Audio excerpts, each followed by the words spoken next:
Hey, what's up, world? As you can tell from the title of this video is going to be once again exposing Anarchist. And of course, while I'm exposing Anarchist, I might as well expose one of my least favorite anarchists. And that is, of course, High Impact Censorship, who, in his latest response to me, pretended like he doesn't know what the block button is. Like he pretended he doesn't know the block button exists. I'll get rid of that. Let's look at a comment. Anybody's comment. You see these little buttons over here? If you put hide user from channel, and this is how simple it is. Brian, he made it like, oh, well, I don't censor anybody. I don't even know how to censor anybody. What is he talking about? Shadow ban? I can't shadow ban people. So perhaps harmful content could demonstrate how if a content creator did want to shadow ban while leaving the comment there, how you would actually do this. I'm not even aware that you have a function to do that on the back end on YouTube. So all you have to do is press hide user from channel. Now, if you press hide user from channel, and there was some confusion in this, people were commenting on my previous video of High Impact Flicks, showing that he censored me, and they were like, oh no, that's YouTube. YouTube's AI has been auto-deleting comments. And it's like, I sort of explained this in the video, that there's a difference between YouTube auto-deleting your comment, which when YouTube auto-deletes your comment, you can't even see your own comment.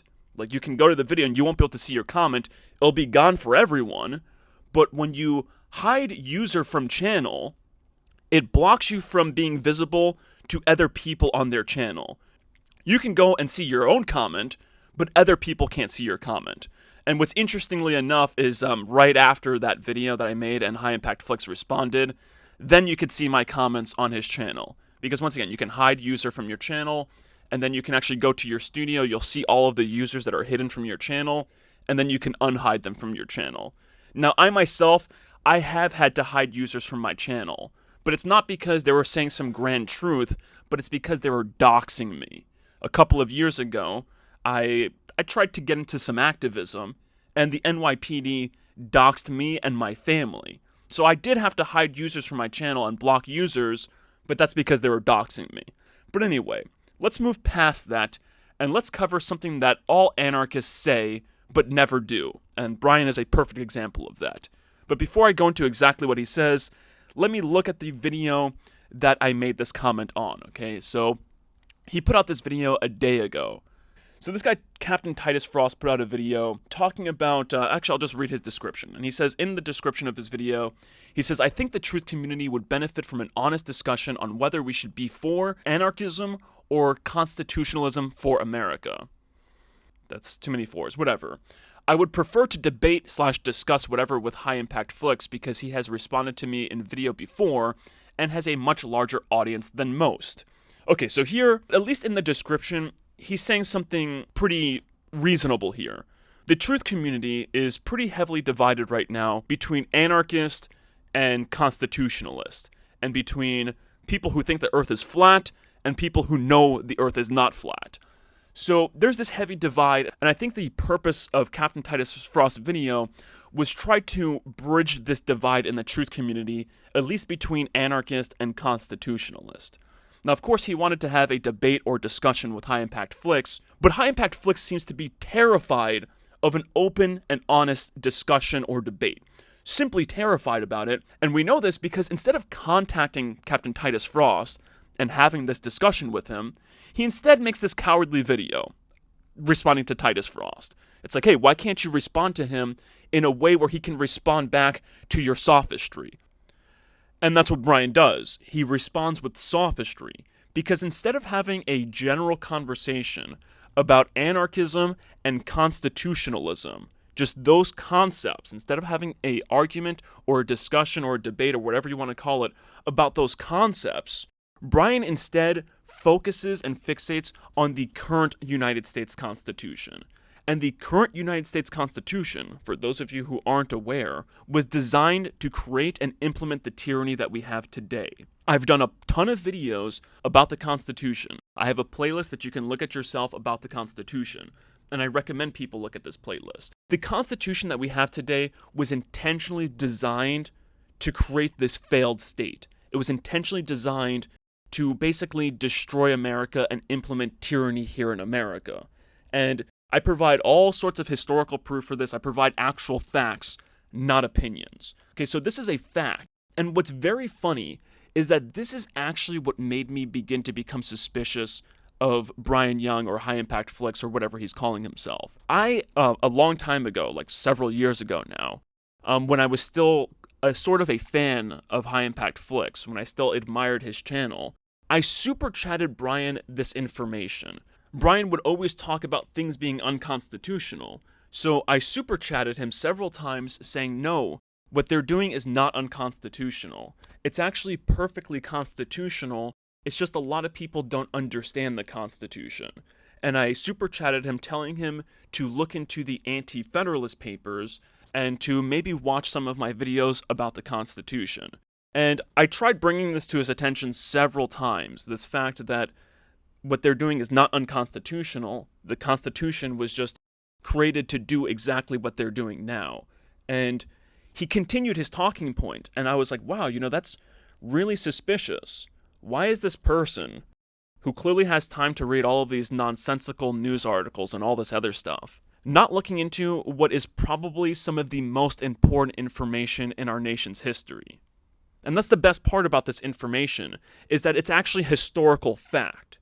It's a historical fact that the Constitution was drafted in secret behind closed doors by people who didn't have the authority to draft said Constitution. This is one fact. It's also a fact that there were founding fathers who included John Hancock, George Mason, and Patrick Henry. Patrick Henry, the guy who said, "Give me liberty or give me death." These people, these groups of founding fathers from the Declaration of Independence, actually wrote papers arguing against the Constitution. These are historical facts, and their papers are considered historical fact. What they have written in their papers has not been denied. And what's really interesting is that so many things the Anti-Federalists predicted ended up coming true. They predicted the first Civil War. They predicted the Civil War that started in 1861. They predicted that Civil War and the exact causes of it.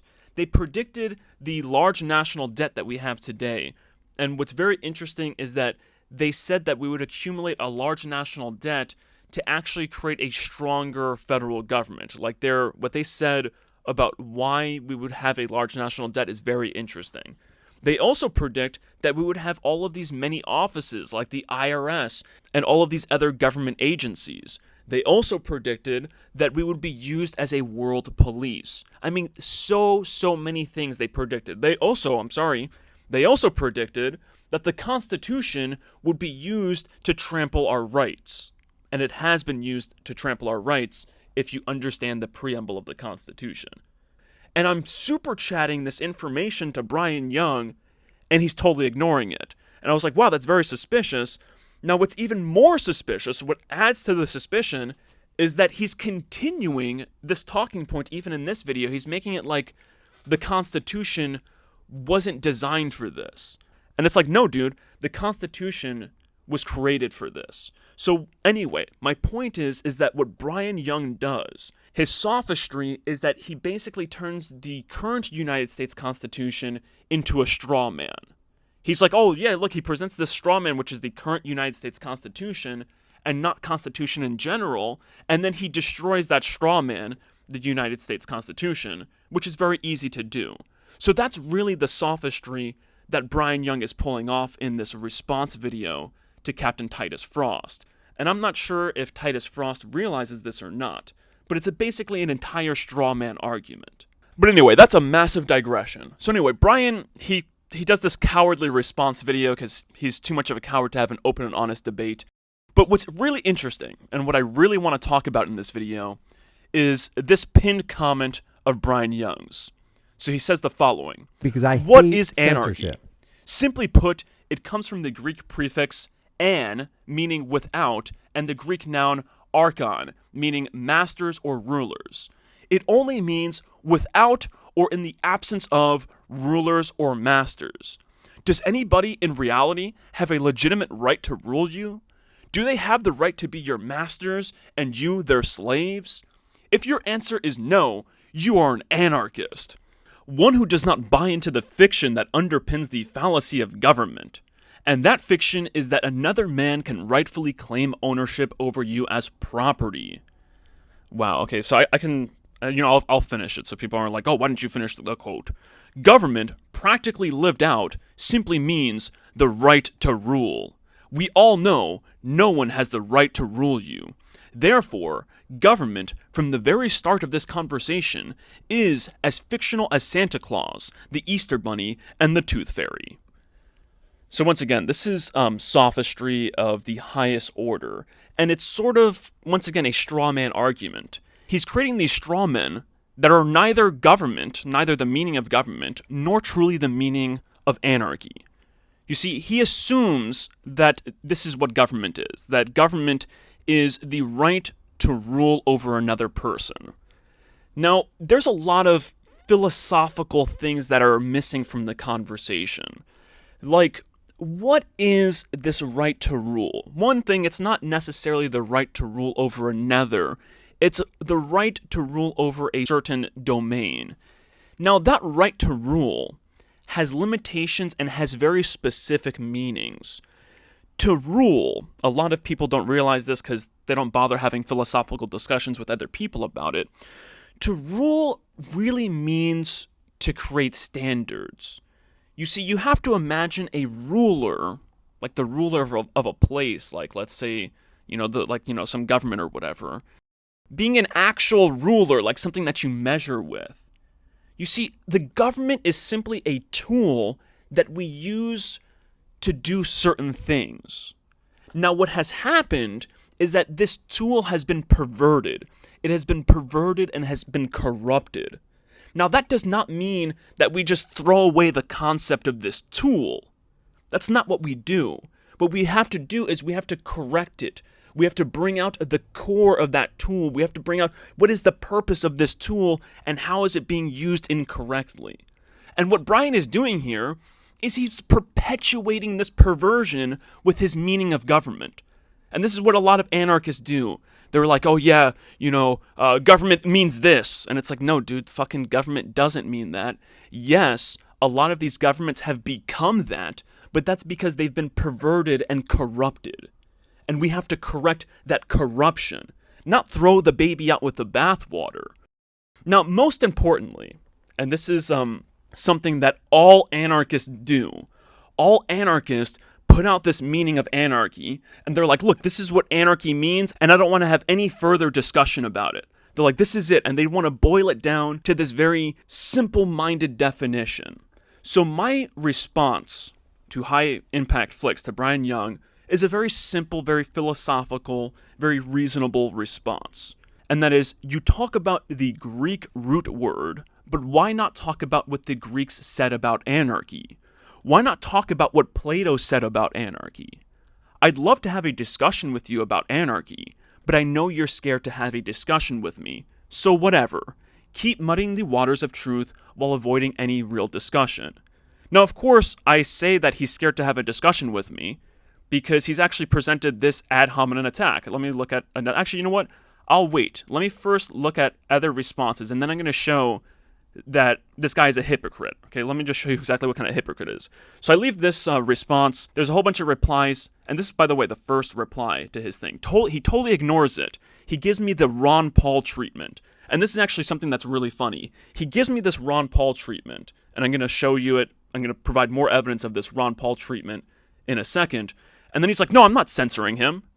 It's like, dude, you do realize that by ignoring somebody, by refusing to engage them in conversation, that is in itself, or not even refusing to engage them in conversation, but even bring them up. Like, he refuses to even say my name in a video that I'm about to show. He doesn't even want to say my name. He's like I'm like Voldemort. It's like the guy whose name can't be spoken. And he gives me this Ron Paul treatment, and he's like, no, I'm not censoring him. And he really sounds like the establishment. When they shadow ban a person, or they hinder the outreach of a person's message, and they're like, no, we're not censoring them. They can still say the thing that they want to say. it's just not going to be seen by as many people. We're just not going to acknowledge it. And that's exactly what this guy does to me. And then he's like, no, that's not censorship. But anyway, let's look at down here. We have to go to show more replies. And right now I'm just showing that this guy is an idiot, by the way. And I know he's going to say, oh, you called me an idiot. That's an AdHominem Attack. No, it's not an AdHominem Attack. It's an insult. And that's exactly what I'm about to show right now. And let's go down to... Okay, so we'll start right here with this guy, James Barnes, right? So I say a whole bunch of stuff. I try directing him to my channel where he can find all of this evidence and can actually see my argument. And this guy says this: if he is working for them, he is doing a great job against them and exposing them. And of course, this guy gives it a heart, right? So I'm like, no, you're just lacking the intelligence to see what he's really doing. Now, I'm not trying to present an argument, right? So then what's interesting I want to highlight is this reply that Grease Monkey Videos does. So what's great is he replies to all of these people's comments, but he does not engage my comment at all. That very reasonable thing. It's like, hey, why don't you talk about what the Greeks said about anarchy? Doesn't reply to it at all. He doesn't even acknowledge it. So let's look at this, right? So he's like, notice how quickly the ad hominems come out with these folks, James. You're just lacking in intelligence, or you're scared to debate me. The psychology we can observe on this journey is very interesting. So here, once again, this guy, he's actually misinforming people as to what an ad hominem attack is. So an ad hominem is when the crux of your argument has to do with a person's character. So instead of providing an actual argument, you're just like, no, you have this terrible character. Okay, me saying that you're scared to debate me, that is an empirical fact. That is not an ad hominem. That's a fact. You are scared to debate me and even engage me in any sort of conversation, or even mention my name, as I'm going to prove. And me saying that he's lacking in intelligence, this is not an ad hominem. I'm not trying to make that the point of my argument. I made plenty of an argument already. So if this guy's just going to sit there and not acknowledge the points that I made, not acknowledge the facts that I presented, what else can I say to you? That's not, once again, not an ad hominem, because once again, not the point of my argument. So let me show you what a real ad hominem is. Brian, I know you won't even watch this video, but let me show my audience what a real ad hominem is. So I have this video, and this is what Brian says. Living Soil says NASA, question mark?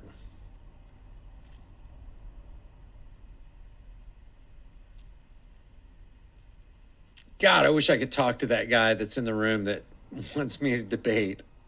I just can't, though, man. I can't. You've already shown us all your cards. You've shown us what kind of person you are. It's all about character, man. It's all about character. All of this is. God, I wish I could talk to that guy that's in the room that wants me to debate. We do not speak his name. It's all about character, man. It's all about character. All of this is. Okay, so that's from that video of mine. So right there, that is what an ad hominem attack is. You're literally like, no, I'm not going to talk to you because of your character. I'm not going to engage you in discussion because of your character. Not because your ideas are wrong, or not because you don't make good points. No, it's because of your character. Not even going to acknowledge the points that I made. Not even going to bring them up in conversation. He has to give me the Ron Paul treatment, and then claim, no, I don't engage in censorship. That's like the very meaning of censorship and ad hominem attacks right there. Anyway, what's also very interesting, the last thing I want to just point out is, it's not in this video. Let's see. It's in one of his recent videos. Okay, yeah, these last two videos of his. This is actually a short, but he has this video where he's wearing this shirt that says government, and it's like, it means to control the mind, right? This is incorrect. I actually proved this to be incorrect actually in this video. In this video, later on into the video, I say around the 10-minute mark, I show that government does not mean what he claims that it means. So you can check out this video to see that this guy doesn't even know the correct meaning of the word government. And what's really interesting is I have this video here, Earth-Shattering Proof, High-Impact Flicks, also known as Grease Monkey Videos, Cant Read. And in this video, I respond to this video of his, where he claims that you cannot transmit disease. And this was like a whole disinformation campaign that they had on the truth community, where now there's a whole bunch of people in the truth community who actually think that viruses don't exist and that transmissible diseases don't exist or contagious diseases don't exist. And they've all been basically brainwashed to be complete idiots now. And in this video, I show that actually the CDC article or the CDC document that he's citing here actually proves that transmissible diseases do exist. So I'm just like, yo, this guy can't even read. He presents the CDC document, and then he gets the word inoculation incorrect. Like, he just basically can't read. He can't comprehend. And it's really hilarious, and that's exactly why I think the thumbnail for this video... I like the thumbnail for this video. Let me check it out real quick. I think it's like the scene from Jurassic Park where they're looking into the big pile of shit. Yeah, it's right here. Oh, you probably can't see it. It's a really funny thumbnail, but it's like, oh, look, I found out what's wrong. He has shit for brains. And it's really funny. It's an insult. Once again, High Impact Flicks, Brian Young or whatever. That's not an ad hominem attack. You're just an idiot.